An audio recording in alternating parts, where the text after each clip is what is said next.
Hello dears.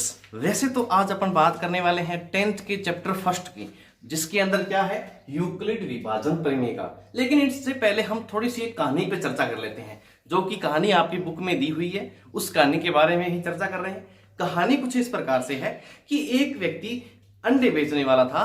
वो अपनी cycle पे सड़क पे ऐसे चलते चलते अंडे बेच रहा था। मतलब चलते चलते देखो कैसे, जैसे मान लेते हैं उसके पास साइकिल थी ये वाली, और इसके पास ऐसे साइकिल थी, और ऐसे वो अपनी साइकिल पे ऐसे उसकी सीट के ऊपर टोकरी रखी हुई थी। ये इसकी सीट बैठने वाली है, और इसकी सीट पे बड़ी सी टोकरी रखी हुई थी। इसमें अंडे अंडे अंडे ऐसे रखे हुए थे।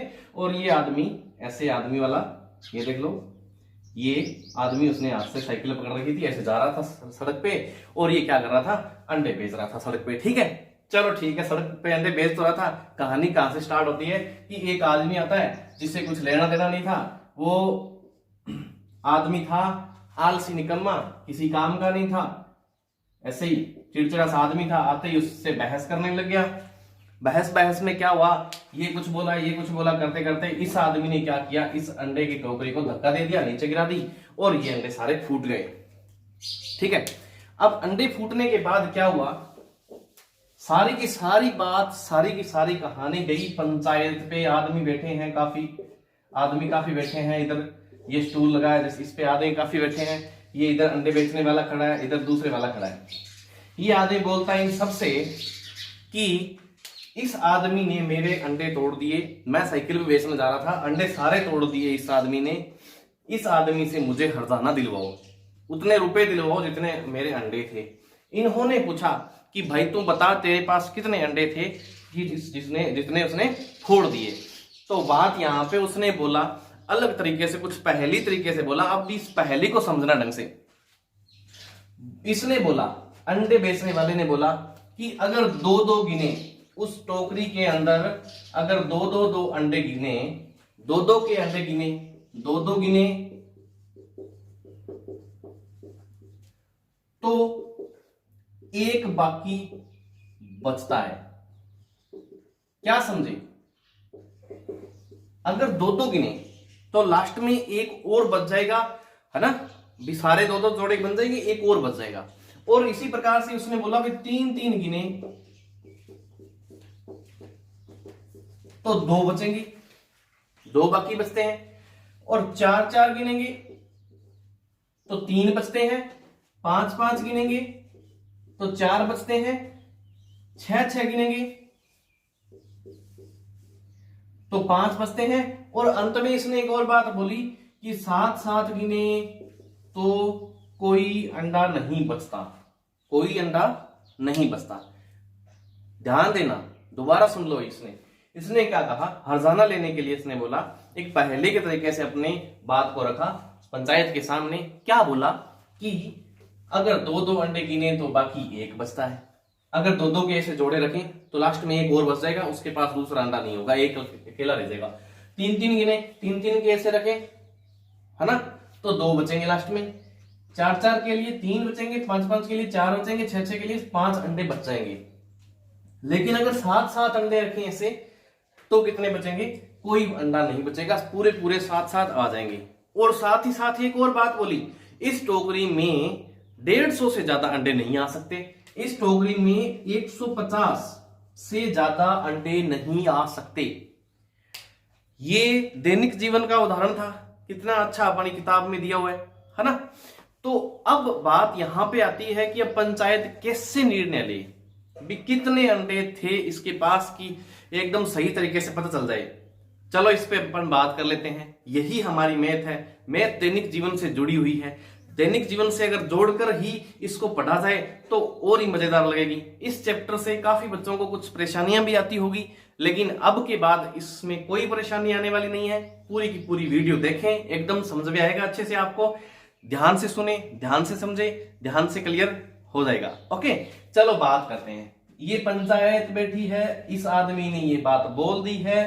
पंचायत को निर्णय करना है भी टोटल अंडे कितने हैं, उसके बाद उस हिसाब से उसका अंदाजा लग जाएगा।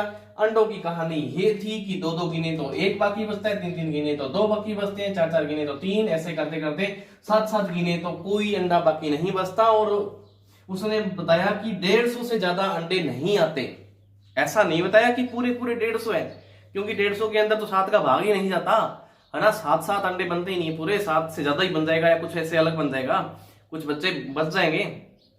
इसलिए अब पंचायत को निर्णय करना है कि 150 से तो कम होंगे पक्का, ठीक है। लेकिन कैसे निर्णय करें, कैसे पता चले भी इस तरीके से क्या मतलब हो। चलो बात कर लेते हैं अपन। मैं एक बार इसको थोड़ा सा साफ कर लेता हूं इधर साइड से, फिर देखेंगे। इस स्थिति से देखें तो मान लेते हैं कि देखो ऐसे दो दो रखें, कोई भी जैसे हमने ऐसे मान लेते हैं कोई चीज में रखें और कोई भी रखे दो दो, जैसे दो यहाँ पे ऐसे करते करते रख दे, काफी रख दिए, लास्ट में एक और बच गया है ना। तो कितने दो हमें पता नहीं कितने दो, तो मान लेते हैं कोई भी दो अगर है, दो के इतना गुना मतलब Q गुना अगर अपन देखें या P गुना मान लेते हैं, यहाँ पे P गुना 2 प्लस 1 लास्ट में और बच जाता है। इसके बारे में बात कर लेंगे ये कैसे किया। जैसे देखो आपके पास 11 बाई चांस मान लेते हैं, इसमें टोटल 11 अंडे मान लेते हैं एक बार वैसे, ठीक है। अब दो को 2P और प्लस 1 के इस हिसाब से रखे तो देखो 2 गुना 2 प्लस 2 प्लस 2 प्लस 2 4 8 और 2 10 और एक अंत में लास्ट में 11वां बच गया, ठीक है। अब बात करते हैं जब दो के अंडे ऐसे रखे गए, कितने आगे दो 1 2 3 4 5 2, तो ऐसे 2 गुना 5 भी रख सकते हैं प्लस में 1, 5 गुना 10 प्लस 1 11, ऐसा भी आ सकता है। होने को इस तरीके से भी लिख सकते हैं, इस तरीके से लिख सकते हैं। तो इसको इस तरीके से लिखा, हमें पता नहीं यहाँ पे P का मान, अभी इसमें तो हमें पता था 5 बार आ गया तो इसलिए हमने 5 लिख दिया, ठीक था कोई बात नहीं। इसमें हमें पता नहीं है P कितना है, इसलिए हमने एक बार मान लिया कि अगर इसको ऐसे लिखा जाए, ये ऐसे कहानी है एक तरीके से समझने के तरीके से। चलो अगर यहाँ पे 2P प्लस 1 लिखा जाए, भाई पता नहीं 2 कितना, ये P कितना है पता नहीं, 150 से ज्यादा कम कितने अंडे इनके पास बने हैं। हमें क्या करना है, बस इसके अंदर तरीका चेक करना है कैसे बनेंगे। अगर 2 के जोड़े बनाए तो लास्ट में 1 बचता है, 3 के जोड़े बनाए, अगर यहाँ पे 3 वाला संख्या ले, 3 के जोड़े बनाए तो ये वाली संख्या जब सोचो कि 3 11 ही आगे मान ले टोटल, है ना। मान लेते हैं 11 है टोटल, अंडे कितने हैं 11 ही मान लेते हैं एक बार। और 11 में अगर 3 के जोड़े बनाए तो 3 प्लस 3 और प्लस में लास्ट में कितने बचे 2, यही रहेगा सिस्टम सेम का सेम।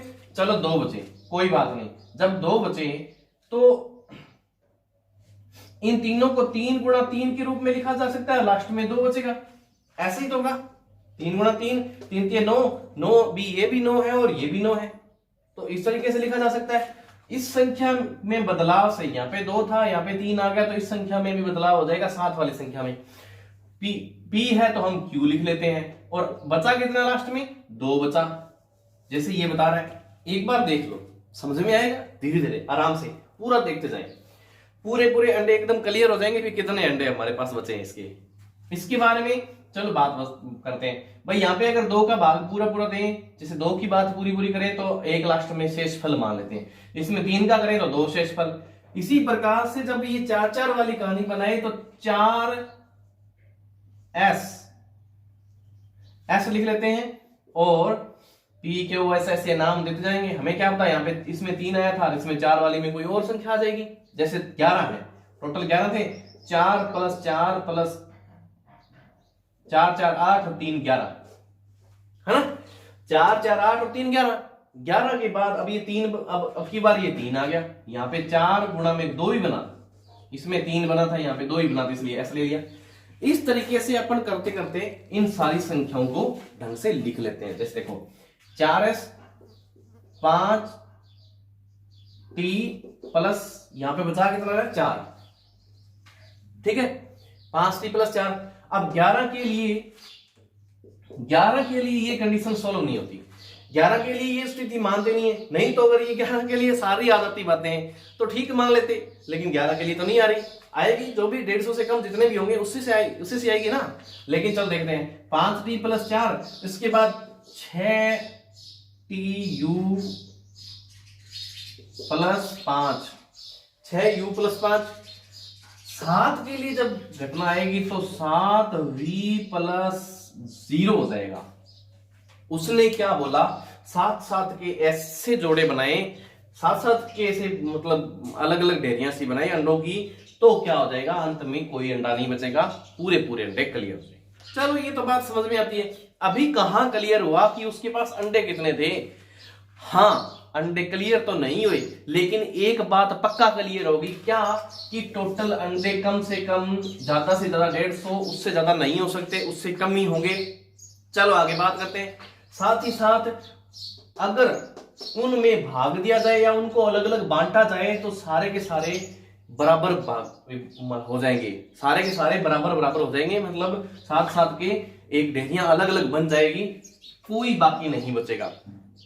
तो कम से क्या हम ऐसा सोच सकते भी, कम से कम 150 में के नीचे वाली सारी संख्याएं जिनमें 7 का भाग जाता है, 150 से नीचे वाली सारी संख्याएं जिनमें 7 का ढंग से भाग जाता है पूरा पूरा, उन संख्याओं पे अपन चर्चा कर लेंगे। उन संख्याओं पे जब चर्चा करेंगे तो हमें एकदम क्लियर हो जाएगा भी कौन सी संख्या में ये सारी की सारी स्थितियां लागू होती है। देखो ये है कि 150 के बाद 150 से पहले 7 से विभाजित होने वाली या 7 से पूरी पूरी विभाजित होने वाली संख्याएं तो काफी है ना, लेकिन हमें तो वही लेनी है ना संख्या जिसमें ये सारी स्थितियां लागू हो जाए। इससे पता नहीं चल रहा था, इसके बाद हमने ये चेक किया, इससे हमें पूरा पूरा पता चल रहा है। चलो देखते हैं। अब 150 पे पूरा भाग नहीं जा रहा 7 का, तो ऐसी संख्या कौन सी है जिसमें 7 का पूरा भाग जा रहा है? जैसे 150 में अगर 7 का भाग देख लेते हैं तो 7 दूनी 14, 1 घटा लेते हैं 10, 7 एकम 7, कितना बचा 3।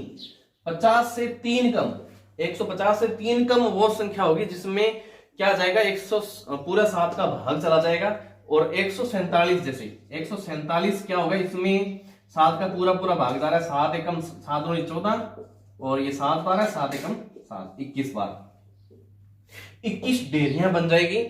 कब? जब 147 अंडे होंगे, क्योंकि 150 से कम अंडे हैं, 150 पूरे हो सकता है, 150 पूरे भी हो, लेकिन हमें उसने बोला है कि 7 के पूरे मतलब ढेरियां बन रही है अलग अलग पूरी पूरी, उसमें कोई अंडा बाकी लास्ट में नहीं बचा हुआ। तो 147 अगर अंडे हो सकते हैं तो क्या होगा, अगर 147 अंडे हैं तो क्या होगा? चलो बात कर लेते हैं। 147 पर सेम की सेम स्थितियां ये भी लगनी चाहिए सारी की सारी। चलो 147 में हम इस बार 6 का भाग देके देख लेते हैं, जितना शेषफल बचेगा वो 5 होना चाहिए कम से कम, तब ये मान सकते हैं इसको, नहीं तो ये संख्या नहीं मानी जाएगी, इससे और कम लेनी पड़ेगी, फिर और कम करते करते करते लेंगे। चलो 6 का भाग दें, 6 दूनी 12, बचा कितना, ये 2 और 7, 6 चौक 24, बचा कितना, इसमें से 3 ही बचा। ये तो स्थिति आती गायब होगी, यहां पे ही गड़बड़ होगी। 147 के लिए तो ये शेषफल 3 ही बचा।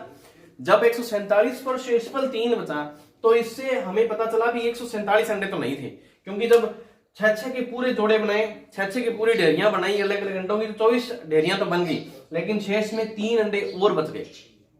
अब समस्या ये आती है कि जब 3 अंडे और बच गए तो इसका मतलब हमें तो 5 अंडे एक्स्ट्रा चाहिए थे, इस तरीके से उसने बोला था, तो नियम बदल गया, ये तो सही बात नहीं बनी। तो इस तरीके से अपन करते करते 7 के सारे गुण चेक करेंगे, इसके बाद नीचे आते आते धीरे धीरे तब एक अंक ऐसा आता है 119 एक अंक ऐसा आता है जिसमें देखो 7 का पूरा पूरा भाग जा रहा है, 7 एकम 7, बचा 4 और 7 7 49, पूरा पूरा जा रहा है। अब जब इसमें पूरा पूरा भाग जा रहा है, 17 आ रहा है, इसका मतलब 17 ढेरियां तो 7 की पूरी बन गई। कहने का मतलब 7 अंडे गिने तो बाकी कितना, कोई नहीं बचता, इसमें तो नहीं बच रहा, ठीक है। लेकिन अगर 119 में जब 6 का भाग दिया जाए, भाई 6 के कितने मतलब कितने ढेरियां बना दे, बाकी कितने बचे, हमें तो बाकी बचने से मतलब हो जाए, क्योंकि बाकी का हमें पता है, इसने दे रखा है। कहानी में उसने खुद ने बोला था, पहेली में उसने खुद ने बोल दिया था कि नहीं भाई 6 के अगर गिने, 6 के अगर ढेरियां बनाए छोटी छोटी तो 5 बचते हैं लास्ट में, इसमें देख लेते हैं 5 बचते हैं क्या। अगर 5 बच गए तो कुछ हद तक इसको मान लेंगे, 6 एकम 6, बचा कितना 5, और 6 नीम 54, 6 नीम 54, और वो 5 बच गया, 9 में 4 गए 5, ठीक है। इसमें से 5 बच रहे, फिर ये सोच लेते हैं 5 की ढेरियां बनाए तो 4 बचना चाहिए, तो 119 में 5 की ढेरियां बनाए तो 5 दूनी 10, 19, 5 दिए 15, 23, और ये 19 में से 15 जाएगा 4, 4 बचा। ठीक है, ये भी समझ में आ रहा है, 4 बच गया। लेकिन आगे वाली स्थितियों के लिए और ऐसे करें तो 3 के लिए जैसे भाग दें, चलो 3 के भाग देके देख लेते हैं। 3 का जब भाग देंगे तो 119 में हम देखें 4 का भाग असल इसका है ना, 5 का देख लिया, 4 का भाग दें, 4 दूनी 8, बचा कितना 3, 39 आ गया, 9 चौक 36, बचा कितना 3, शेषफल बचा 3। यही बात ये बोल रहा है कि 4-4 की अगर डेरियां बनाई जाए, यहाँ पे 29 डेरियां बन जाएगी, लेकिन बचेगा कितना 3 अंत में अलग से बच जाएंगे। चलो बात करते हैं इसी प्रकार से 3 का भाग देके देख लेते हैं। यहाँ से 119 में 3 का भाग देके देखते हैं। 119 में जब 3 का भाग देके देखेंगे हम तो क्या मिलेगा, 3 तिया 9, 2 बचेंगे और 7 9 तिया 27, 9 तिया 27 और 2 बचेंगे शेषफल। ठीक है, जब 2 शेषफल बचेंगे तो इसके बाद ये बात आती है 2 वाला भाग देके देखते हैं। जब 2 का भाग देके देखेंगे तो 119 में 2 का भाग देके देखेंगे तो 5 दूनी 10, 1 और 19, 9 दूनी 18, एक संख्या बचेगी। यही स्थिति कि जैसे 1 बच गया, सब स्थितियों में हमने देखा, हमने 119 संख्या में भाग देके देखा, साथ के पूरी ढेरियां बन रही है, साथ वो गिने तो पूरे कोई नहीं बचेगा, पूरे हो जाएंगे साथ में, और फिर 6-6 वाली ऐसे करते करते ये सारी संख्या भी हमने निकाला कैसे, हमने इस तरीके से देखा टोटल कितने थे।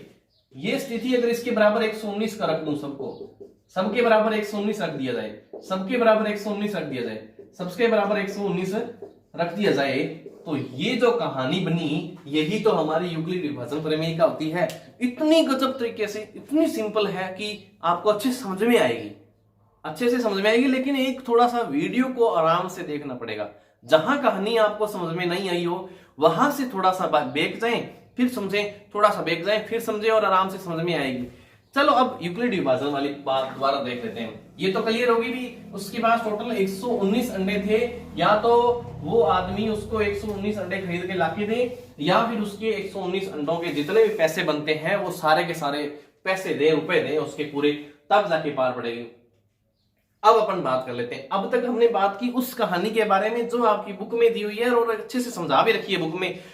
कई बार टीचर आपसे बोलते हैं कि बेटे आप एक काम क्या करो, आप पढ़ने से की क्लास में जैसे भी अपन चैप्टर करें, कोई भी लेसन पढ़ें, उससे पहले आप पढ़ के आया करो। तो पढ़ने वाली कहानी यही थी कि थोड़ी सी पहले ये पढ़ के आए तो ये समझ में आएगी। तो आप भी अगर अब चलो वीडियो देख ली, अब के बाद आपको ऐसा लगे कि चलो देख ही लेते हैं, पता नहीं बुक में क्या लिखा हुआ है, तो पूरी वो कहानी पढ़ के देखें, वो मजेदार तरीके से लिखी हुई है। चलो अब अपन इस बात पे देख लेते हैं क्या बोला हुआ इसने। ठीक है, अब कुछ हद तक आपको समझ में आया हुआ है, और भी अपन बहुत अच्छे समझ लेंगे, बढ़िया तरीके से खूब अच्छे समझ लेंगे। ठीक है, देखो यूक्लिड विभाजन प्रमेय का 2 धनात्मक पूर्णांक, यूक्लिड विभाजन प्रमेय का इसका नाम है। ठीक है, ये बोल रहा है कि 2 धनात्मक पूर्णांक।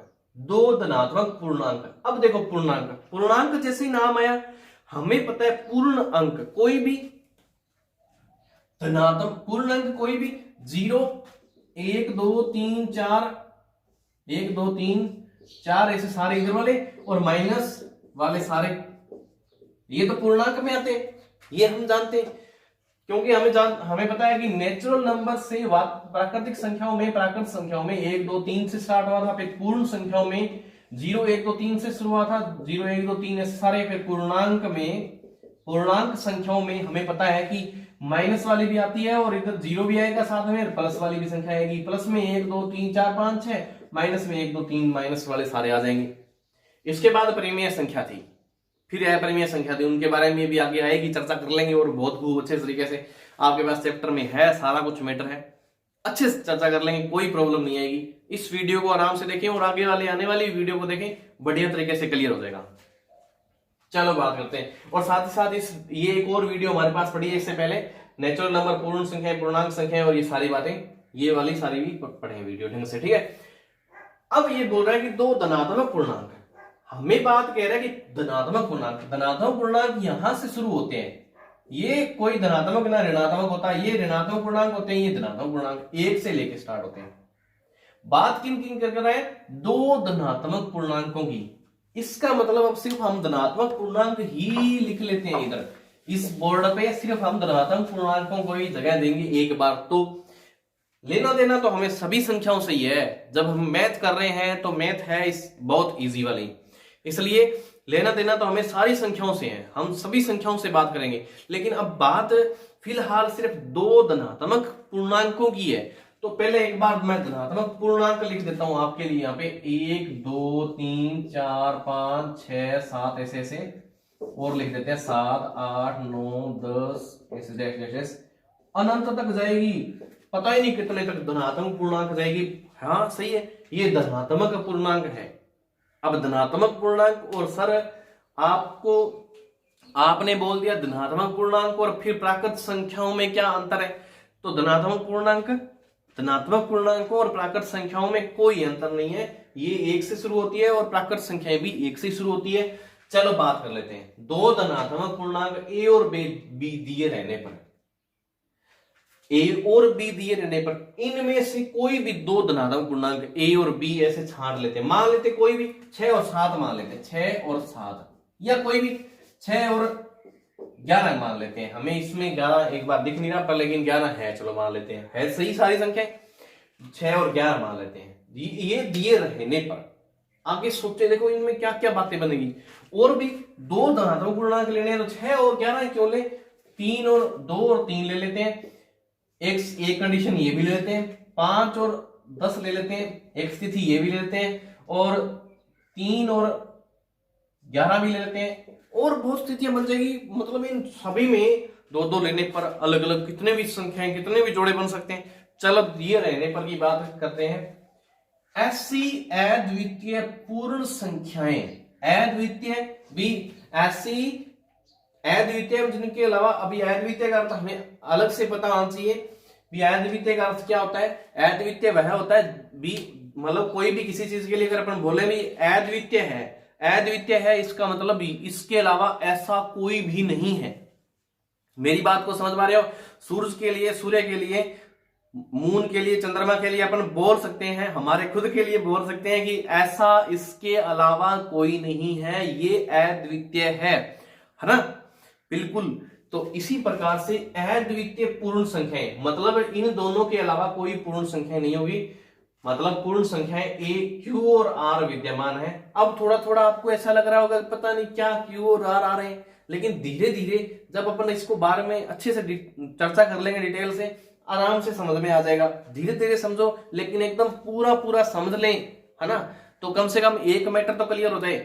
चलो बात करते हैं। Q और R विद्यमान है कि A बराबर बी क्यू प्लस आर। यही कहानी है, A बराबर बी क्यू प्लस आर।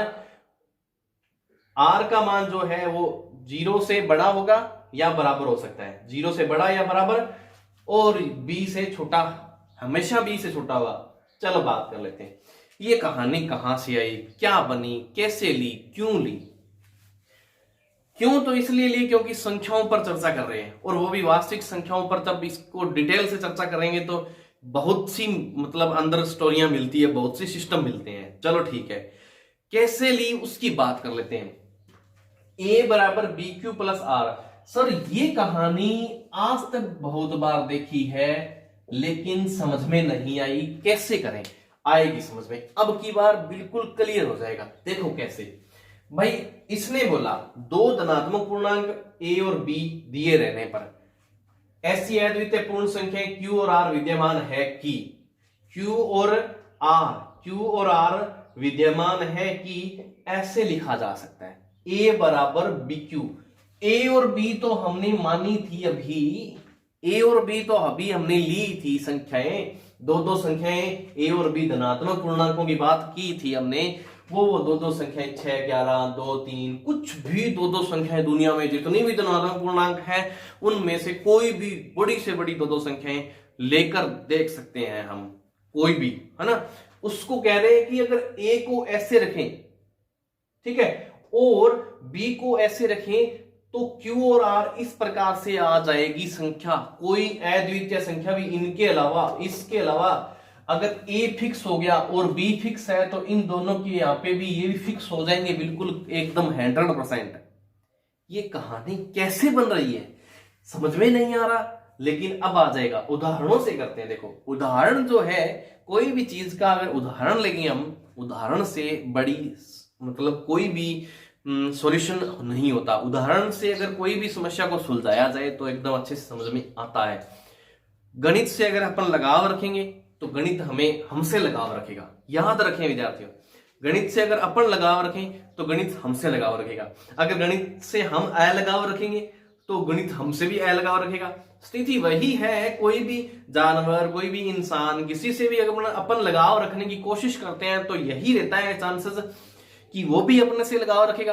अपन अलगाव रखने की स्थिति रखते हैं पहले से ही, है ना, हम उस चीजों से पहले से ही नफरत करें या उन चीजों को पहले से ही अनलाइक करें तो वो अपने आप ही मतलब अनलाइक ही रहेगा, उनको भी हम लाइक नहीं रहेंगे, है ना, उनके लिए भी हम अलगाव वाले रह जाएंगे, अजीब हो जाएंगे, वो भी हमें अनलाइक रखेंगे। उसी तरीके से मैथ्स भी एक ऐसी चीज है कि अगर हम उससे प्रेम करेंगे, उससे मतलब उसको अपने लगाव रखेंगे, उससे, है ना, उससे जुड़ाव रखेंगे, थोड़ा थोड़ा उससे समझने का प्रयास करेंगे तो अपने आप समझ में आ जाएगा। जैसे कि दो विद्यार्थी अलग अलग जगहों से एक विद्यालय में एक कक्षा में प्रवेश लेते हैं, जैसे ही दोनों विद्यार्थी एक कक्षा में प्रवेश लेते हैं, एक स्टूल पे बैठ जाते हैं, दोनों आकर पास पास में एक बेंच पे बैठते हैं, तो उनको क्या लगता है कि अनजान लगते हैं। फिर धीरे धीरे एक दूसरे को समझने का प्रयास करते हैं।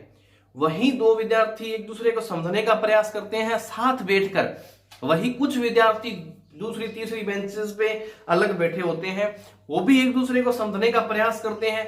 वो दोनों तीसरे बेंच पे बैठे हुए, पांचवें बेंच पे बैठे हुए वो दोनों विद्यार्थी समझ लेते हैं, दूसरे बेंच पे बैठे हुए दोनों विद्यार्थी समझ लेते हैं, लेकिन दूसरे वाले पांचवें वाले को नहीं समझ पाते कभी कभी, और पांचवें वाले दूसरे को नहीं समझ पाते कभी कभी। इसका मतलब ये थोड़ी ना होता है कि हमें वो दोनों अलग हैं, वो विद्यार्थी बिल्कुल गलत है या सही है, या वो बिल्कुल डरावनी हो सकते हैं। कौन से वाले दो, कोई से वाले भी दो, है ना।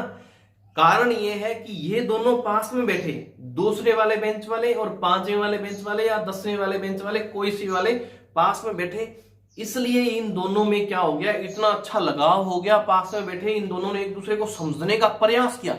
शुरुआत में इन दोनों ने क्या किया, शुरुआत में इन दोनों ने आते ही नाम नूम पूछा, फिर ये फ्रेंड्स बन गए अच्छे अच्छे। इन्होंने मतलब कोई चीजें शेयर की, जो भी अच्छा प्रयास किया दोनों ने मिलने का, फ्रेंड्स बनने का। और उन दोनों ने भी, जो भी पांचवें बेंच पे बैठे थे दोनों ने, उन्होंने भी अच्छा प्रयास किया एक दूसरे से। लेकिन उन दोनों ने इन दोनों से इतना अच्छा हो सकता है प्रयास नहीं किया हो तो ये चारों बढ़िया दोस्त नहीं बन पाए हो। और कई बार प्रयास कर लिया हो तो चारों अच्छे दोस्त बन जाते हैं, चारों फिर पूरी पूरी क्लासेस दोस्त बन जाती है अच्छी। उसी प्रकार से जब हम किसी को समझने का प्रयास करेंगे तो ही वो चीजें समझ में आएगी, है ना। इस बात को समझना ढंग से, इस वीडियो को पूरा देखेंगे या आगे कोई भी वीडियो को पूरा देखना या ना देखना आप पे डिपेंड करता है। लेकिन अगर मैथ्स को लाइक करना और अनलाइक करना बिल्कुल 100% आप पे डिपेंड करता है कि आप अच्छे से अगर कोई चीज को समझना चाहते हैं तो उसको मतलब अच्छे से उसको मतलब आपके जीवन में उतारना चाहते हैं तो उसको समझना पड़ेगा, अच्छे से उसके अंदर उतरना पड़ेगा, उसको बार बार प्रयास करना पड़ेगा, देखना पड़ेगा। हम पहले दिन ही अगर इन चीजों को छोड़ें या पहले दिन ही कह दें ये तो बहुत हार्ड है, खतरनाक है, तो बहुत गड़बड़ हो जाएगी, फिर दोबारा समझ में नहीं आएगी। क्योंकि अगर पहले दिन ही ऐसा सोच बना लें कि ये वाला दोस्त नहीं बन सकता, ये जो लड़का बैठा है, नया लड़का है क्लास में, ये मेरा दोस्त नहीं बन सकता, ये इसकी हरकतें कुछ अजीब है, या ये थोड़ा सा अच्छा नहीं बोलता, या ये मुझे समझ में नहीं आता, इसलिए हम इससे दूरी बना लेंगे, तो क्या होगा कि वो फिर हमेशा हमसे दूर ही रहेगा, ना वो कोशिश करेगा ना आप कोशिश करेंगे। तो लेकिन अगर जिस तरीके से आप कोशिश कर लेंगे, बाई चांस कोशिश करेंगे, तो वो समझ में आ जाएगा, आता ही आराम से आता ही है। हर दुनिया में लोग बहुत समझ में आते हैं, लेकिन और उसी तरीके से वो समझ में आ गया, इसी तरीके से ये भी समझ में आ जाएगा। जोर इसमें भी थोड़ा लगाना पड़ेगा, जोर उसमें भी लगाना पड़ेगा दोस्ती बनाने के लिए। चलो बात करते हैं, फिर पढ़ लेता हूं। दो धनात्मक पूर्णांक a और b दिए गए रहने पर ऐसी अद्वितीय पूर्ण संख्याएं q और r विद्यमान है ऐसी अद्वितीय पूर्ण संख्याएं Q और R विद्यमान है कि A बराबर BQ प्लस R हो जाएगा। ठीक है, अब BQ प्लस R कैसे हो जाएगा, चलो ये बात कर लेते हैं। अद्वितीय पूर्ण संख्याएं Q और R विद्यमान हो जाएगी। चलो मैं दो पूर्णांकों पे बात कर लेता हूं। सबसे पहले तो अपन एक काम कर लेते हैं, दो पूर्णांकों पे बात कर लेते हैं। देखो 6 और 11 पे बात कर लेते हैं। सिंपल सी घटना है, हमें और ज्यादा मतलब नहीं है। 6 और 11 पे बात कर लेते हैं। मैं एक काम करता हूं, 11 6 से बड़ी है, ठीक है, बड़े छोटे में प्रॉब्लम नहीं है आपको। इसी तरीके से जिस तरीके से ये मुंह खुला होता है उस तरीके से ये क्या होता है, बड़ी संख्या होती है उस तरफ से।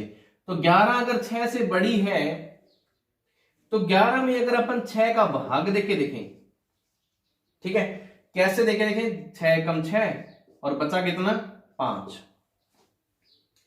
अब 11 है ए, ठीक है, 6 है बी, तो 6 के साथ ए का गुणा करें, मतलब Q का गुणा करें, क्यूशेंट बचता है ये, और बचा कितना लास्ट में 5, बचा कितना रिमाइंडर R, शेषफल R। बस यही कहानी है।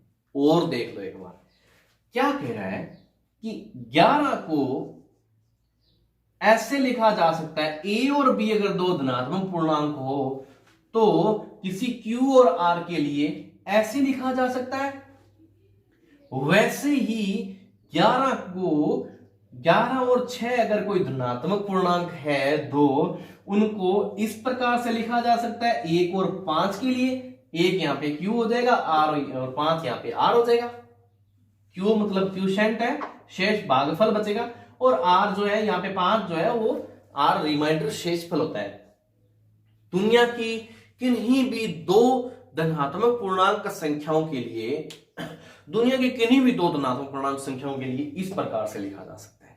और बस यही कहानी है हमारी क्या, यूक्लिड विभाजन प्रमेय का। ये आपको समझ में आ रहा है? चलो बात कर लेते हैं।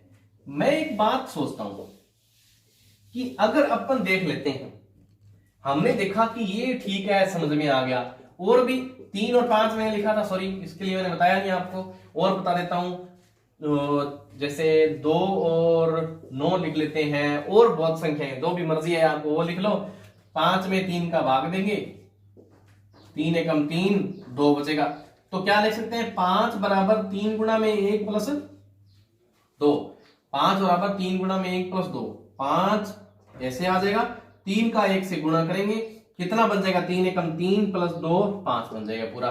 जिसमें 11 बराबर 6 गुणा में 1 प्लस 5, ये भी पूरा 11 बन रहा था। सॉल्व करें तो 11 बनता है, उसी प्रकार से ये भी सॉल्व करेंगे तो 11 बनता है। कहने का मतलब इनको इस तरीके से लिख सकते हैं। इसको भी 9 में 2 का भाग देंगे, 4 गुणी 8 और 1 बचेगा। तो 9 बराबर 2 गुणा में 4 प्लस 1 ऐसा लिख सकते हैं। ये हमारा था। इसको ये बीच वाला होता है, जब भी भाग में हम लेते हैं, जब भी हम भाग में लेते हैं तो इस बीच वाले को हम अक्सर क्या बोलते हैं, इस बीच वाले को हम बोलते हैं हमारा, देखो दोबारा, 9 2 4 8 1, ये जो 9 है ये है हमारा भाज्य। अब याद रखना, ए इसको नाम लिया था हमने, यहां पे बीच वाली ये संख्या ए है, ठीक है। ये जिससे भाग दिया जाता है वो हमारा होता है भाजक, बी ये वाली संख्या। यहां पे आता है ये हमारा होता है शेषफल, क्यू फॉर शेषफल, क्यूशेंट होता है। ये अंत में हमारी संख्या यहां पे बचती है, बाकी ये वाली, सॉरी ये शेषफल नहीं, सही ये भागफल होता है, सॉरी माफी चाहते हैं इसके लिए, दोबारा देख लेते हैं इनसे। ये क्यूशेंट भागफल होता है, भाग और फल होता है ना, ये तो हमें पता ही है, सॉरी इसके लिए। फिर ये हमारे पास आता है शेषफल, शेषफल इतना आर रिमाइंडर, ठीक है। यहां पे एक शेषफल इस तरीके से। अब अगर इस तरह इसको ये लिखें भी, ए बराबर बी क्यू प्लस आर, अगर आपको ये समझ में आ रहा है ए बराबर बी क्यू प्लस आर, वैसे क्लियर होगी बात लगभग। लेकिन अब इसके बारे में और देख लेते हैं। ये क्या हो जाएगा हमारा भाज्य, ये हमारा भाजक बी, ये हमारा भागफल क्यू प्लस में लास्ट में शेषफल। चलो ठीक है, वैसे तो दुनिया की किसी भी संख्या को मान लेते हैं ए है, इस अकेली संख्या को भी, यहां पे इसने दो धनात्मक पूर्णांक लिए, लेकिन वैसे तो दुनिया की किसी भी संख्या एक को कैसे लिख सकते हैं, इस भाजक गुणा भागफल प्लस शेषफल के रूप में लिखा जा सकता है। दुनिया की किसी भी संख्या ए को, ए या कोई भी धनात्मक पूर्णांक हो, उसको भाजक बी क्यू प्लस आर के रूप में, ऐसे भाजक गुणा भागफल प्लस शेषफल के रूप में लिखा जा सकता है। कैसे लिखा जा सकता है, मान लेते हैं 25 था, ठीक है, 25 में किसका भाग दिया, 3 का भाग दिया, तो भाजक कौन हो गया, ये टोटल भाज्य था 25 जिसमें भाग दिया जा रहा है, भाजक था 3।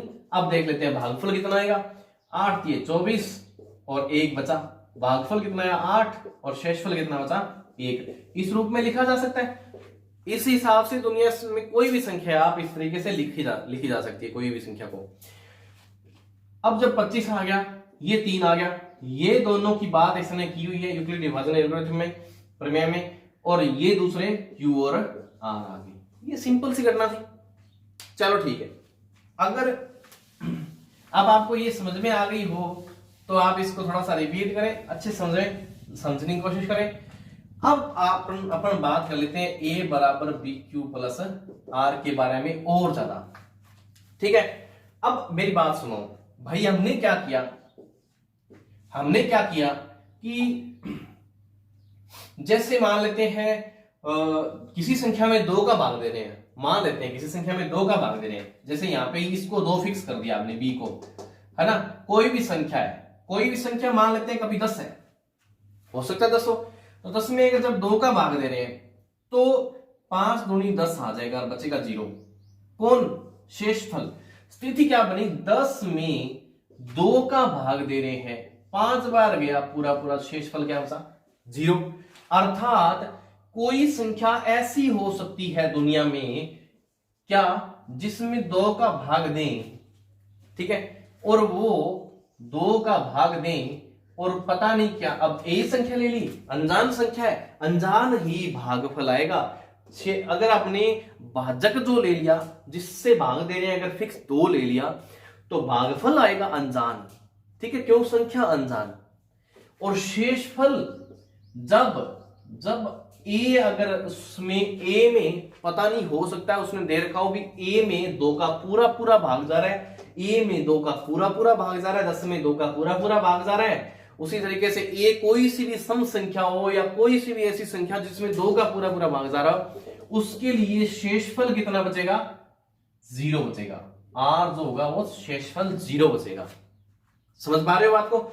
चलो बात कर लेते हैं, कभी संख्या हो जाए यहां पे 11, उससे अगली वाली संख्या है या और भी संख्या हो जाए तो शेषफल कितना, 5 दूनी 10, 1 उतरेगा यहां पे। शेषफल संख्या 11, 1 बढ़ा 2 गुणा 5, लेकिन शेषफल कितना बचा, 1 बचा। कभी ऐसा भी हो सकता है कि यहां पे और संख्या ले लेते हैं, सी ले लेते हैं, मैं सी ले लेता हूं वैसे, ठीक है, उसके लिए क्यूब बदल जाएगा, कुछ भी ले लो, चाहे अपन ए भी ले लेते हैं, हमें क्या पता यहाँ पे ए कौन सा था, यहाँ पे कौन सा था। अगर क्यू अगर होगा तो कभी ऐसा भी आ सकता है, अगर ए बराबर 2q प्लस 1, और इस तरीके से नया एक आ सकता है, या कभी अब जब यहाँ पे 12 ले लें, 12 ले लें सिर्फ इस 2 के लिए, तो वापिस 12 जब ले लें तो 6 दूनी 12 आ जाएगा, फिर 0 आ जाएगा। तब क्या हो सकता है, किसी ए के लिए जब 12 आ जाए लेकिन ये बदल गया, थोड़ा सा फर्क पड़ जाता है, संख्या बदल गई ना, है ना, वही ए बदला क्यू बदला, सही है, ए बदला क्यू बदला, 2 तो हमने फिक्स मान रखा है एक बार, लेकिन ये फिर 0 आ गया, ये क्या आ गया, शेषफल रिमाइंडर फिर 0 आ गया, कभी फिर 2q प्लस 0 के रूप में लिखा जा सकता है। इंटरेस्टिंग स्टोरी है, आराम से समझे इस चैप्टर की, अगर ये बात समझ लें तो कोई भी प्रश्न में दिक्कत आने की संभावना बहुत कम हो जाती है, बिल्कुल भी आराम से प्रैक्टिस हो जाएगी, अच्छे से क्लियर हो जाएगा। अब जब भी हम किसी भी संख्या में 2 का भाग दें, तो शेषफल हमेशा कितना बच सकता है, आर या तो 0 बचेगा या 1 बचेगा। अब मान लेते हैं 3 का भाग दे रहे, तो 3 के भाग के लिए आप देखो आर कभी 0 बचे, कभी 1 बचे, कभी 2 बचे, 3 नहीं बच सकता, इससे ज्यादा नहीं बच सकता। अब कभी हम 4 का भाग दें, मान लेते हैं यहाँ पे b कितना था, 2 था, b मतलब ये वाला 2 था, तब संख्या ये बची। b अगर 3 हो गए तो ये शेषफल ये बचेंगे। और इसके लिए b 2 होने के लिए अलग अलग स्थितियां कौन सी हो जाएगी, b जब 2 हो तो स्थितियां हो जाएगी a बराबर 2q, क्योंकि b की जगह मैंने 2 रख दिया, या तो 0 होगा या फिर a बराबर 2q प्लस 1 होगा। हो सकता है दुनिया में ये a कोई सी भी संख्या धनात्मक पूर्णांक, और ये भी a कोई सी भी धनात्मक पूर्णांक अलग है, इससे अलग है, दोनों अलग अलग है। लेकिन अगर 2 पक्का भाजक है ना, b है, तो कभी तो शेषफल 0 बचेगा, कभी 1 बचेगा। भागफल का हमें फर्क नहीं पड़ता, जो भी भाज्य लेंगे या a धनात्मक पूर्णांक लेंगे, उसी हिसाब से भागफल बचता जाएगा। चलो ठीक है। अब कभी b बराबर अगर अपन ने 3 फिक्स कर लिया, तो a बराबर 3q प्लस कभी 0 भी बच सकता है, किसी भी संख्या में 3 का पूरा भाग भी जा सकता है, या किसी संख्या में 3 का भाग पूरा ना जाकर एक शेषफल बच सकता है, या किसी संख्या में b का पूरा भाग ना जाके 3 का और 2 शेषफल बच सकता है। चलो ठीक है, अभी 0, 1 और 2 शेषफल बचने के बाद क्या कभी 3 भी शेषफल बच सकता है क्या? नहीं, 3 शेषफल इसलिए नहीं बचता क्योंकि वापस 3 आ जाएगा, मतलब उसमें 3 में पूरा भाग चला जाएगा। इसी तरीके से चलो अगर देख लेते हैं इसमें, जैसे हमने 2 का भाग देके देखा, जैसे पहले हमने 2 का भाग देके देखा, इसमें किसमें 2 का 10 में देके देखा, ठीक है, इसमें पूरा जा रहा था। फिर 2 का 11 में देके देखा, इसमें 1 बच रहा था, ठीक है। इसी प्रकार से 3 वाली कहानी होगी, वापस रिपीट होकर सेम चली जाएगी। चलो ठीक है। अब तो ये तो स्थिति होगी नहीं, शेषफल कभी 3 के बराबर नहीं आएगा, भाजक के कभी बराबर शेषफल आता नहीं है, आपने ये देखा ही होगा अक्सर भाग देके। चलो ठीक है, ये स्थिति बस वही है जो पहली, दूसरी, तीसरी, चौथी, पांचवी में हमने पढ़ी थी ना, भी भाग जाता है, किसी संख्या में भाग करते हैं, ये करते हैं, वो करते हैं, वो सेम स्थितियां। लेकिन अभी थोड़ी हमें उलझन ज्यादा लग जाती है, क्योंकि वो आधार जो था वो आधार पीछे छूट गया, बेस जो था वो आपका पीछे छूट गया। अब जो चीजें हैं वो थोड़ी सी हम आगे ज्यादा निकल आए, इसलिए थोड़ी सी गड़बड़ होती है, कंफ्यूजन रहती है। लेकिन अब इसके बाद मुझे लगता है कंफ्यूजन नहीं रहने वाली है कभी। अब हमारे पास b का मान अगर 4 आ जाए तो शेषफल हमारे पास 0, 1, 2, 3 तक जा सकता है। कहने का मतलब जितना b का मान, कहने का मतलब जितना भाजक होता है, भाजक जिससे मतलब भाग दिया जाता है, वो संख्या जितनी है उससे एक कम क्या होगा, हमारा शेषफल होगा किसी भी धनात्मक पूर्णांक के लिए, याद रखें। अब बात ये आती है कि जब हमने देखा कि अगर b 2 है, किसी भी संख्या में 2 का भाग दे रहे हैं किसी भी संख्या के लिए, और हमने देखा कि 2q प्लस 0 है और a बराबर 2q प्लस 1 भी आ रहा है, कभी कभी शेषफल कितना बच रहा है, 1 भी बच रहा है।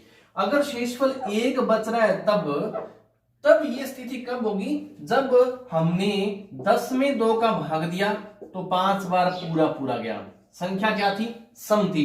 जब 10 में 11 में 2 का भाग दिया तब एक शेषफल बचा, तब संख्या विषम थी।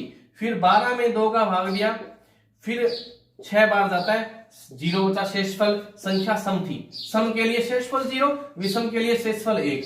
किस भाजक के लिए, भाजक अगर हमारा 2 होगा तो फिक्स हो गया ना। तो याद रखें, अगर 2 वाली संख्या 2 का भाग दे तो शेषफल 0 अगर बच रहा है तो वो संख्या क्या है, सम है, और ये विषम वाली संख्या है, ठीक है। अब बात करते हैं आगे। इसी तरीके से 3 वाली संख्या आ जाएगी, जिसमें सम विषम का चेक तो सिर्फ 2 में ही होता है, 3 में आपके अलग सिस्टम से बनेगा। चलो ठीक है, 3 से भाजक हो जाएगा, कोई अभाज्य हो जाएगा 3 से, ठीक है। इस प्रकार से ये जो चीज थी ये हमारी थी यूक्लिड विभाजन प्रमेय का, जो किन्हीं भी 2 धनात्मक पूर्णांक के लिए इस प्रकार से लिखी जा सकती है, जिसमें अगर इसको अपनी नॉर्मल हिंदी भाषा में लिखें तो ये भाज्य, ये भाजक,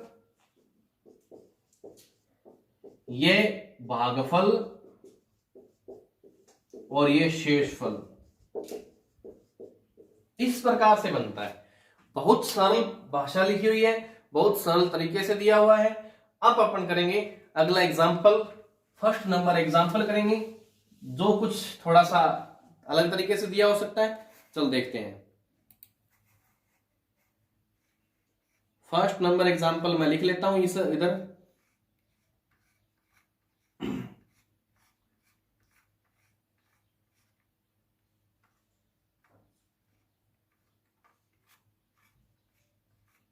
देखो फर्स्ट नंबर एग्जाम्पल क्या बोल रहा है। एग्जाम्पल नंबर फर्स्ट आपकी बुक में लिखा हुआ है।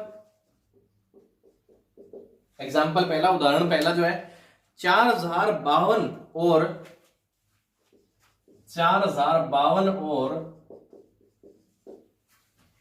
12576 का 12576 का HCF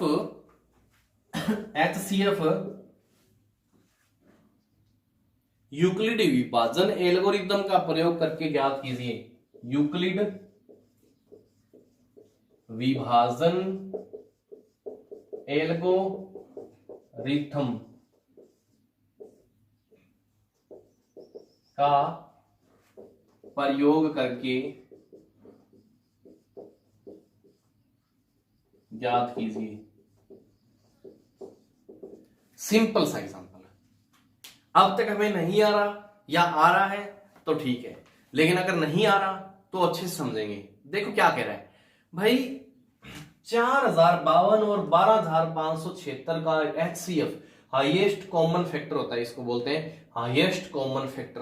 हाईएस्ट कॉमन फैक्टर वैसे हिंदी में महत्तम समापवर्तक बोलते हैं, लेकिन इंग्लिश में हाईएस्ट कॉमन फैक्टर, ऐसा फैक्टर जो हाईएस्ट हो। देखो समझने में दोनों भाषाएं काम आ जाएगी आपके। हाईएस्ट कॉमन फैक्टर, ऐसा फैक्टर, फैक्टर मतलब क्या होता है, गुणनखंड। गुणनखंड, ऐसा गुणनखंड जो हाईएस्ट और कॉमन हो। हाईएस्ट मतलब अधिकतम, है ना, बड़े से बड़ा, ऐसा गुणनखंड जो दोनों में समान हो, कॉमन हो, कोई भी दो संख्याओं में। जैसे 25 और 30 ले लेते हैं। इन दोनों संख्याओं को अगर गुणनखंडित किया जाए नॉर्मली, 5 गुना 5 लिख लेते हैं इसको, और इसको 5 गुना 6 लिख देते हैं। ये 25 हो जाएगा और ये 30 हो जाएगा। ठीक है। अब इन दोनों में हाईएस्ट कॉमन फैक्टर कौन से है? इनके फैक्टर है 5 और 5, इसके 6, 5 और 6। इन दोनों में हाईएस्ट फैक्टर कौन सा है? हाईएस्ट कॉमन फैक्टर कौन सा है? कॉमन एक इसमें 5 है, इसमें भी 5 है, तो दोनों के HCF जो है वो आ जाएगा 5। ठीक है। और भी जैसे 12 और 16 ले लेते हैं। 12 और 16, 12 को 2 गुणा 2 गुणा 3 लिखा जा सकता है, इसको 2 गुणा 2 गुणा 2, 2 दूनी 4 दूनी 8 दूनी 16 ऐसा लिखा जा सकता है, इतना। अब इसमें देख लो हाईएस्ट कॉमन, एक ये कॉमन आ रहा है, ये कॉमन आ रहा है, इसके बाद तो कोई कॉमन नहीं आ रहा, तो एक ये ले लेते हैं, एक ये लेते हैं। टोटल कितना है? 4 जो है, यानी 2 गुणा 2, 4 जो दोनों का हाईएस्ट कॉमन फैक्टर है, और यही हमारा HCF होता है। ये हमारी सामान्य विधि थी, गुणनखंडन विधि बोलते हैं, जो बचपन में हमने की भी थी। ऐसे भी की थी आपने कभी, ऐसे भी, इस तरीके से भी की होगी। 25 और 30 का आ जाता था, LCM HCF निकालते थे। लेकिन अब की बार हमें करना है किस चीज से? हमें यूक्लिड विभाजन प्रमेय से करना है, एल्गोरिथम से करना है बहुत ज्यादा सरल ये, क्योंकि हम जब भी आगे से आगे बढ़ते हैं कोशिश करते हैं कि हमारे लिए जीवन सरलतम हो जाए, है ना। लेकिन हमें लगता यूं है कि ये तो दुविधाजनक स्थिति है ना, ज्यादा मतलब कठिन परिस्थितियों में आ गए हैं। लेकिन भगवान जो भी चाहता है वो यही चाहता है कि आप इन स्थितियों को सरल करें, इन स्थितियों को सॉल्व कर लें, हल कर लें, तो ये आपके लिए जीवन सरल हो जाएगा। चलो ठीक है, देख लेते हैं आगे। इन दोनों का HCF यूक्लिड विभाजन एल्गोरिथम से करना है। क्योंकि यूक्लिड विभाजन एल्गोरिथम क्या होता है? इन दोनों में से बड़ा कौन सा है? क्योंकि 12,576 बड़ा किससे है? 4,052 से। तो यूक्लिड विभाजन एल्गोरिथम, एल्गोरिथम है क्या? ए बराबर बी क्यू प्लस आर से, इसको एक वेक्टर में भी ले सकते हैं। इससे ए बराबर अपन मान लेते हैं ए, अब बड़ी संख्या है तो बड़ी को मान लेते हैं 12,576, याद रखें 12,576 है, और बी को मान लेते हैं 4,052। ठीक है, एचसीएफ कब निकलेगा, कैसे निकलेगा, इसकी बात अपन पूरी कर लेते हैं, अच्छे से समझ में आएगा। इसके और भी प्रश्न है वो भी करेंगे। ठीक है, चलो देखते हैं। अब बात करते हैं, देखो अब जब ए बराबर ये आ गया और बी बराबर ये आ गया, तो ए की जगह मान रख लेते हैं, तो पहला चरण लिख लेते हैं, चरण पहला। ठीक है, ए की जगह मान लिख लेते हैं इसको, किसका? ए की जगह मान लिख लेते हैं 12,000, यूक्लिड विभाजन पर एल्गोरिथम के प्रयोग से। ठीक है, यूक्लिड विभाजन एल्गोरिथम के प्रयोग से क्या हो जाएगा? ए की जगह क्या लिख लेते हैं 12,576, बी की जगह क्या लिख लेते हैं 4,052। अब ये हमें पता नहीं क्यू और आर हमें पता नहीं कितने आ रहे हैं, लेकिन अगर 12,576 में 4,052 का भाग दें, जैसे 12,576 है, 4,052 है, इन दोनों का ऐसे भाग दें, तो भाग देने पर क्या पता चलता है? कम से कम ये, जैसे ये टोटल 12,000 ही मान लेते हैं, एक बार ये 4,000 ही मान लेते हैं, तो 4 दिए 12,000, पूरा 3 बार तो पक्का चला जाएगा ना। अगर इसको 3 बार गुणा करके देखें, देखो 4,000 जाएगा 3 बार ही। ठीक है, अब 12,576 में से 12,156 घटा देते हैं, तो ये घटेगा तो 0, ये 2 और ये 4, 420 आ जाएगा, 0 हो जाएगा, 420 शेषफल हो जाएगा। ठीक है, ये दोबारा देख लो थोड़ा सा, 420 शेषफल बचेगा। तो चरण अब दूसरा करेंगे, चरण सेकंड, फिर वही 4,052 जो है बड़ा किससे है? 420 से। ठीक है, जब 420 से 4,052 बड़ा है, तो 4,052 ए हो जाएगा, और 4,020 जो है वो क्या, सॉरी 420 जो है वो बी मान लेंगे। फिर ये 4,052 बराबर 420 गुणा में कितनी बार करें? देखो 400 मान लेते हैं, इसको 4,000 मान लेते हैं, लगभग 8-9 बार करेंगे, तो लगभग 9 बार मान लेते हैं, 9 बार करेंगे, 9 बार करके देखेंगे, और उसके बाद इसके अंदर 272 शेषफल बचेगा, 272 शेषफल बचेगा। और फिर थर्ड चरण में सेम 420 में 272 का भाग देंगे, तो लगभग एक बार जाएगा, ये एक बार जाएगा, और कितना बचेगा? 148 बच जाएगा। ठीक है, ये चेक करते रहे साथ साथ में, कोई प्रॉब्लम नहीं, करके देखेंगे। इसी प्रकार लिख देते हैं, अब इसी प्रकार फिर करते जाएंगे आगे जल्दी जल्दी। ठीक है, 272 148 का भाग देंगे, जाएगा तो ये भी एक बार ही। ठीक है, 148 का भाग देंगे तो ये एक बार ही जाएगा, लेकिन जो शेषफल बचेगा वो 124 बचेगा। फिर 148 के अंदर 124 का भाग देंगे तो एक बार ही जाएगा, सेम घटना माइनस करके देखेंगे तो शेषफल अब की बार 24 ही बचेगा। अब 124 में 24 का भाग देंगे तो अब की बार थोड़ा ज्यादा चला जाएगा, 5 बार जाएगा, और शेषफल बचेगा 4। ठीक है, 24 में 4 का भाग देंगे, 6 बार जाएगा, 6 चौक 24, और शेषफल बचेगा 0। जैसे ही शेषफल 0 बचा, तो जब अंत में 0 जब शेषफल जिस भाजक पर 0 शेषफल आया, 4 पर 0 शेषफल आया, जिस भाजक पर 0 शेषफल आता है, क्या जिस भाजक पर 0 शेषफल आता है वो हमारा क्या होता है? अंत में HCF होता है। अतः अंतिम भाजक बराबर 4, अंतिम भाजक बराबर क्या है? 4 है। तो